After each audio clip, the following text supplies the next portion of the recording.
Hi കൂട്ടുകാരെ, അന്വേഷണയിലേക്ക് എല്ലാവർക്കും സ്വാഗതം. എന്നെ ഇതുവരെ സപ്പോർട്ട് ചെയ്ത എല്ലാവർക്കും ഒരുപാട് നന്ദിയുണ്ട് കേട്ടോ.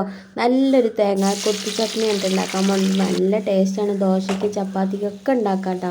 നല്ല ടേസ്റ്റാണ്. എല്ലാവരും ഒന്ന് ട്രൈ ചെയ്യണേ. അങ്ങനെ ഇതിനേക്ക് ആവശ്യമായ സാധനങ്ങൾ: ഒരു മുറി തേങ്ങ കേട്ടോ, ഉള്ളി, തക്കാളി, പിന്നെ ഉണക്കമുളക്, പുളി, ഒരു കമ്പ് പുളി കേട്ടോ. ഇത്രയും സാധനങ്ങൾ മതി കേട്ടോ. അങ്ങനെ ഉള്ളി, തക്കാളി, ഉണക്കമുളക്, പുളി എന്നിവ തേങ്ങാക്കൊത്ത് ചെറിയ കഷ്ണങ്ങളാക്കി ഇതെല്ലാം എടുത്തിട്ട് ഒരു ചട്ടി സ്റ്റൗവിലേക്ക് വെച്ച് കൊടുത്തു. സ്റ്റൗ ഓണാക്കി കൊടുത്തിട്ടുണ്ട്. പിന്നെ വെളിച്ചെണ്ണ ഒഴിച്ച് കൊടുത്തു. അതിലേക്ക് ഇതെല്ലാം ഇട്ട് കൊടുത്തിട്ട് ഒന്നങ്ങോട്ട് വാട്ടിയെടുത്തിട്ടുണ്ട്.